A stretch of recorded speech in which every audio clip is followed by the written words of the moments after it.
लोग कहते हैं गुरुजी शिव महापुराण की कथा आप कहते हैं, उस कथा में परिवार को सुधारने के लिए, समाज को सुधारने के लिए, सनातन धर्म के लिए और जनमानस के कल्याण की बात कहते हैं। शिव महापुराण तो इसमें थोड़ी बहुत आ पाती है।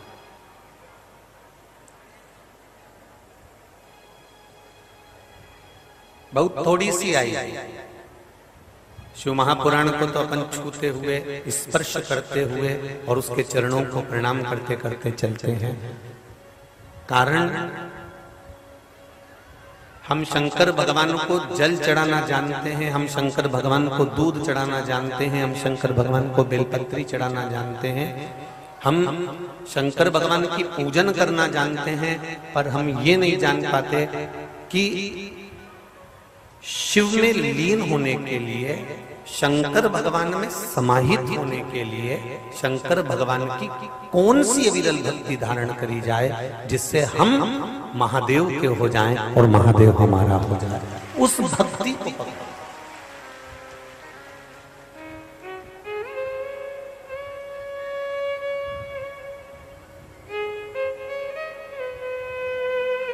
केसरी जी जब हम वहां से चले थे तो हमको कहा था कथा स्थल बहुत दूर है शहर से, और ये निधि बेटी ने भी कहा था कि थोड़ा शहर विश्वनाथ मंदिर और कथा स्थल में दूरी है।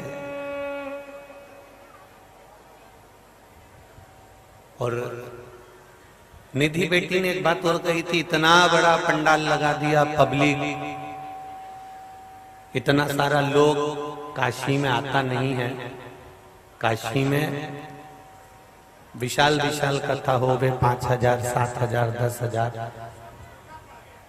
तो निधि बेटी कह रही थी कि ये बहुत बड़ा लग गया, अगर इसमें लोग नहीं रहेंगे तो कथा का आनंद गुरुजी का चले जाएगा।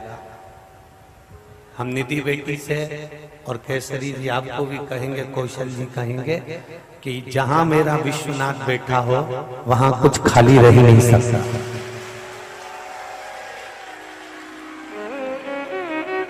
जहां विश्वनाथ बैठा हो वहां खाली नहीं रहेगा निधि बेटी, इसका ध्यान रखिएगा। और कथा ये विश्वनाथ के भरोसे पर हुई है और कराने वाला कोई दूसरा नहीं है। कराने वाला तो मेरा शंभू अंदर से बैठा बैठा डमरू बजाता रहता है। ये उसकी कृपा, मिश्रा नहीं है। सुनने वाले आप नहीं हो और करवाने वाले कौशल जी नहीं है। करवाने वाला भी विश्वनाथ और सुनाने वाला भी विश्वनाथ और सुनने वाला भी विश्वनाथ।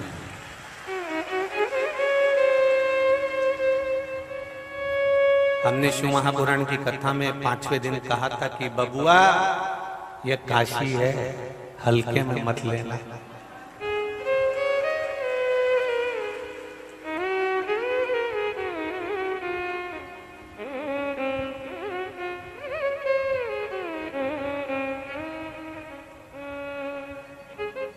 जो केवल भगवान को पाने के लिए आता है उसको कुछ नजर नहीं आता है। आप लोग तो काशी में निवास करते हैं, मैं आपको नमन करता हूँ, प्रणाम करता हूँ, दंडवत करता हूँ आपके चरणों को। आप लोग तो देखते रहते होंगे कि लोग अपना विदेश छोड़कर, अंग्रेज अपना देश छोड़कर काशी की धरा पर 1-1, 1.5-1.5, 2-2 महीने तक पड़े रहते हैं, घूमते रहते हैं, दर्शन करते रहते हैं, रिसर्च करते रहते हैं। कोई अपन जो निवास कर रहे हैं वो ट्रैफिक को देखकर थोड़ा सा डर जाएंगे, जो अपन निवास कर रहे हैं वो थोड़ी सी भीड़ देखकर डर जाएंगे, पर वो अंग्रेज जो विदेश से आए हुए हैं और भारत की भूमि पर काशी में दर्शन करने के लिए आए हैं, उनको ना तो ट्रैफिक से मतलब है, ना भीड़ से मतलब है, ना किसी चीज से मतलब है। वो अपनी मस्ती में केवल महादेव को खोजते हुए निकले चले जाते हैं कि महादेव कहाँ है। वो केवल भगवान शिव को खोजते हुए जा रहे हैं। वो केवल भगवान शंकर को खोजते हुए जा रहे हैं। कभी मणिकर्णिका के घाट पर, कभी 80 घाट पर, कभी रविदास जी के घाट पर, कभी गंगा के घाट पर, जहां उनका मन पड़ता है वहां बैठकर भगवान शिव को खोजते हैं, भगवान शंकर को ढूंढते हैं। हमारा आपसे भी यही निवेदन है,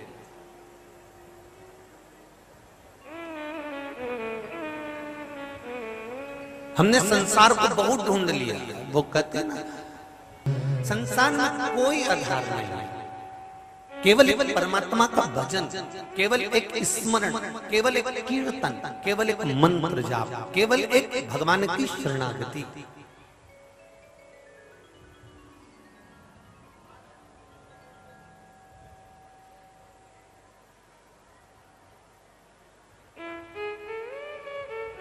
मेरे भाई, मेरी काशी की जीजियों और जीजाओं, इतना जरूर कहूंगा आपसे, साबुन लगाने से शरीर साफ हो जाएगा, निश्चित है मेल नहीं जम पाएगा। उसी तरह रोज रोज शिव महापुराण की कथा सुनने से ये आत्मा में भी मेल नहीं जम पाएगा। न काम, न लोभ, न वासना, न आसक्ति, न तृष्णा।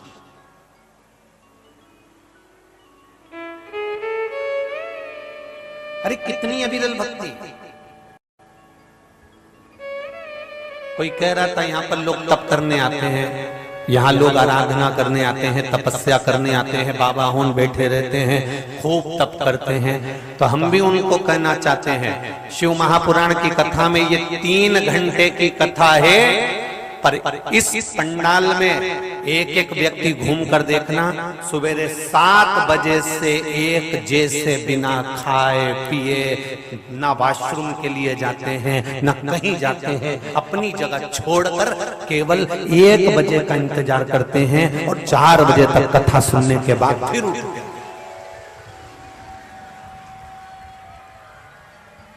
एक उनकी तप साधना और एक इनकी तप साधना।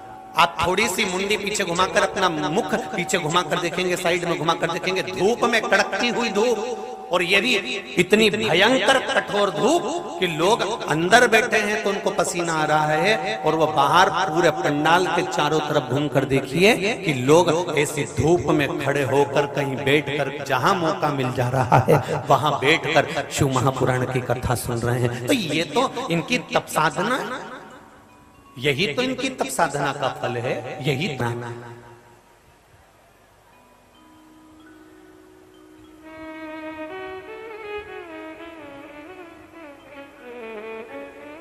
लाखों की संख्या में आपका आना, ये अविरल भक्ति है, और यही भक्ति मेरा देवाधिदेव महादेव देखेगा। अरे भाई,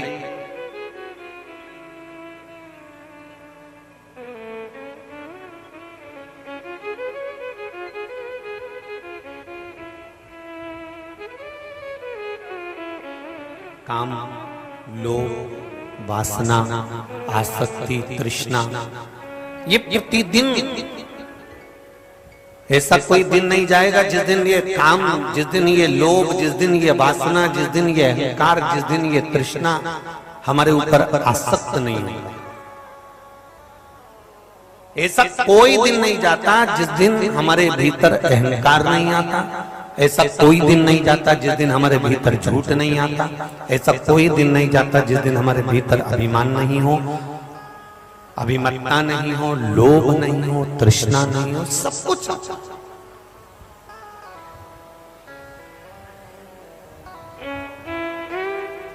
पर जरा सा हाथ में अगर कचरा लगा, जरा सा हाथ में, शरीर में थोड़ा सा कुछ लगा, कलर लगा, कचरा लगा, सामान लगा, मिट्टी लगी, तुमने साबुन से धो लिया। एक से बढ़कर एक साबुन आते हैं और उसमें सुगंध भी बहुत होती है और उसका रेपर भी अच्छे से अच्छा होता है। बस साबुन के रेपर से साबुन के ऊपर जो कागज लगा रहता है उससे मेल साफ नहीं होगा। साबुन के ऊपर जो कपड़ा लगा रहता है, कागज लगा होता है, उससे पन्नी से मेल साफ नहीं होता। साबुन अकेला रगड़ लिया बिना पानी के तो भी मेल साफ नहीं होगा। साबुन का काम है कि पानी के साथ मिलकर वो मेल को साफ कर देता है। उसी तरह शिव महापुराण का काम है कि भक्ति के साथ में रगड़कर वो भीतर के मेल को साफ कर देता है। ये निश्चित था। जो लोग रात में सफर करते हैं वो पूरी रात ड्राइवर से बात करते हैं। बोलो री जी हाँ, सही है कि गलत है? और जितने भाई लोग बैठे हैं यहाँ पर वो बताओ, अगर तुमने कोई गाड़ी पर्सनल करी है, कोई 4 व्हीलर गाड़ी को लेकर जा रहे हो, अपनी गाड़ी कर लेकर जा रहे हो, अपनी गाड़ी को लेकर जा रहे हो, जो रात भर सफर करते हैं वो रात भर ड्राइवर से बात करते हैं। क्यों करते हो? तुम्हें शौक चला है क्या बात करने का? क्या तुमको नींद नहीं आ रही है? आ रही है, पर ड्राइवर से बात इसलिए कर रहे हो कि इसकी झपकी नहीं लग जाए, इसको नींद ना आ जाए। अगर ये सो गया तो हमें मंजिल तक, अरे बोलो तो जम के, नहीं पहुंचा सकता। इसलिए तुम ड्राइवर से रात भर बात करते हुए चलते हो। दुनिया के लोग रात में सफर करते हैं तो ड्राइवर से बात करते करते चलते हैं जिससे हम मंजिल तक पहुंच जाएं। उसी तरह शिव महापुराण की कथा कहती है जैसे रात को आप मंजिल पर पहुंचना है तो रात भर ड्राइवर से बात करते हो, तब जाकर उसको नींद नहीं आती और वो मंजिल तक पहुंच जाते हैं। उसी तरह शिव पुराण की कथा कहती है। शिव महापुराण की कथा केवल कथा नहीं है, इस कथा में हम और आप इसलिए बैठते हैं कि हम भी उस परमात्मा की मंजिल तक पहुंच जाएं, इसलिए चर्चा करते करते वहां तक पहुंचा जा सकता।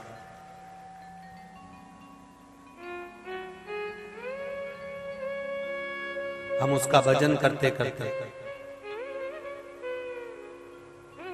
एक ड्राइवर तुम्हारे घर में है जो तुम्हें मंजिल तक पहुंचाएगा, मंजिल तक छोड़ेगा, और एक ड्राइवर मेरा देव अधिदेव महादेव है जो तुम्हें भव सागर से पार कर देगा। भव सागर से वो भी मंजिल तक पहुंचा देगा।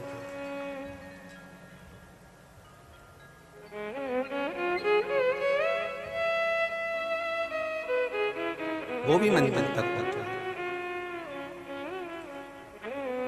कितनी समझदारी की बात है, स्मरण करिएगा जरा।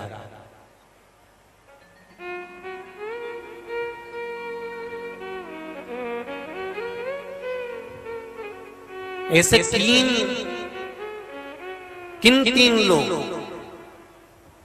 तीन लोगों को देखकर मनुष्य को अपना रास्ता चेंज कर देना चाहिए।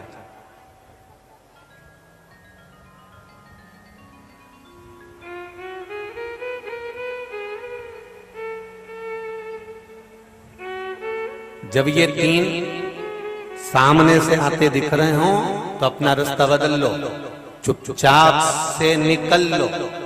कौन तीन लोगों को देखकर अपना रास्ता बदल लेना चाहिए। काशी वालों जरा ध्यान लगाकर सुनिएगा। आस्था चैनल वाले, जितने आस्था चैनल पर कथा सुन रहे हैं और जितने फेसबुक यूट्यूब पर कथा सुन रहे हैं और जितने इस विशाल मां गंगा के घाट पर कथा सुन रहे हैं, ध्यान लगाकर सुनना। तीन को देखकर अपना रास्ता बदल लेना चाहिए और चुपचाप से निकल जाना चाहिए। पहले नंबर पर सांप, दूसरे नंबर पर शेर, तीसरे नंबर पर शराबी।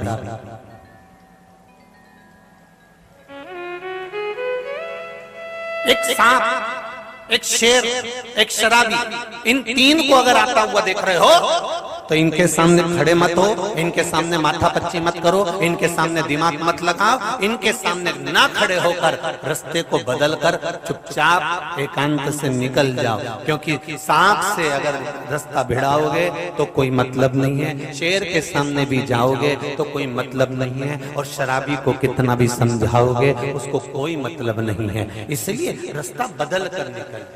फिर शिव पुराण कहती है पानी में डूबने वाले को बचाया जा सकता है, पानी में डूबने वाले को निकाला जा सकता है, पानी में डूबने वाले को बचा सकते हो, पर प्याली में डूबने वाले को नहीं बचा सकते, ये निश्चित। अब कितना भी समझाओ, कितना भी बताओ, कितना भी समझाने का प्रयास करो उसको, जो प्याली में डूब रहे हैं, हम उनसे निवेदन करेंगे कि जिंदगी का कोई सुख तुमको नहीं मिला। तुमने अभी देवाधिदेव महादेव को पहचाना नहीं है, तुमने अभी भगवान को पहचाना नहीं है।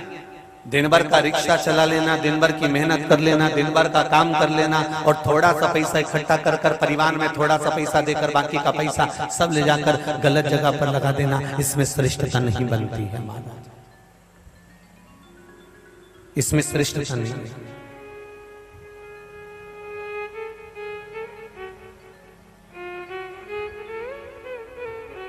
श्रेष्ठता इसमें नहीं है, श्रेष्ठता भगवत भजन में, भगवत स्मरण में।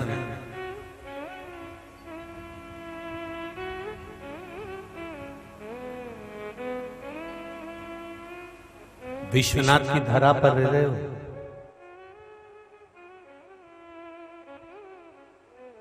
थोड़ा सा ट्रैफिक में अगर जाम लग जाए तो रिक्शे वाला भी चिल्लाकर दौड़ने लगता है। मेरा निवेदन है, चिल्लाने की जगह पर अगर तुमको भगवान ने वाणी दी है और थोड़ा सा ट्रैफिक है, बाजू में से कोई अगर गाड़ी निकाल रहा है, तो हम भी तो ब्रजभूमि जैसे राधे राधे या हर हर महादेव या विश्वनाथ कह सकते हैं। दिन भर में मुख में से विश्वनाथ निकलेगा, हर हर महादेव निकलेगा, तो हो सकता है कि हमारी जिंदगी सवर जाए, हमारा जीवन का आनंद हम पाए।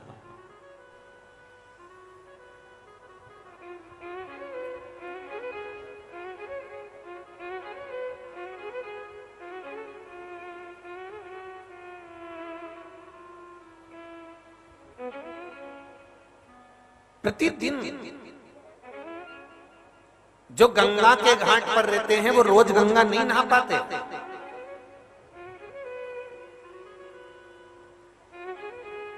विश्वनाथ बाबा की धरा पर रहने के बाद भी रोज विश्वनाथ के मंदिर नहीं जा पाते। पूरी दुनिया, कर्नाटक, गुजरात, राजस्थान, मध्य प्रदेश, यहाँ वहाँ, पूरा उत्तर प्रदेश, ना जाने कहां कहां से 1,000, 500, 200 किलोमीटर दूर से लोग विश्वनाथ बाबा का दर्शन करने आते हैं, और हम 20 कदम चलकर भी विश्वनाथ के पास नहीं जा पाते हैं। जरा विचार करना अपने भाग्य को।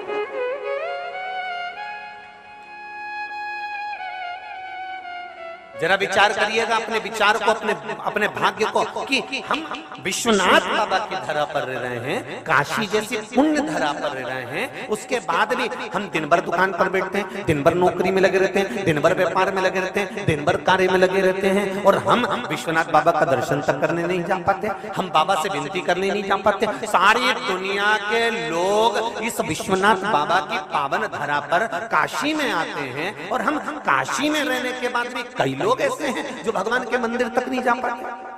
सावन में पूरी दूर दूर से लोग कांवड़ लेकर आते हैं, और हम केवल उनका दर्शन कर लेते हैं, हम भगवान के मंदिर तक नहीं जा पाते।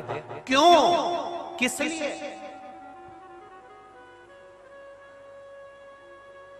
कारण क्या है?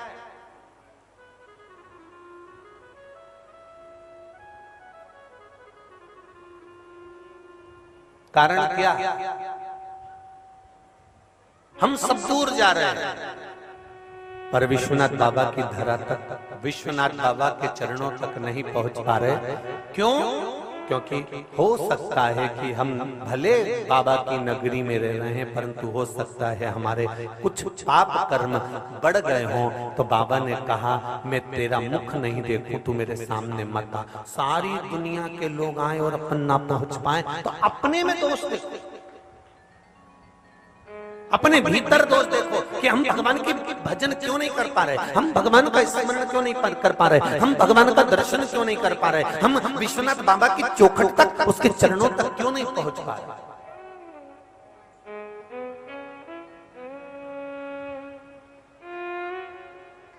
आखिर क्या कमी हमारे भीतर, कौन सी ऐसी कमी रह गई कि हमें भगवान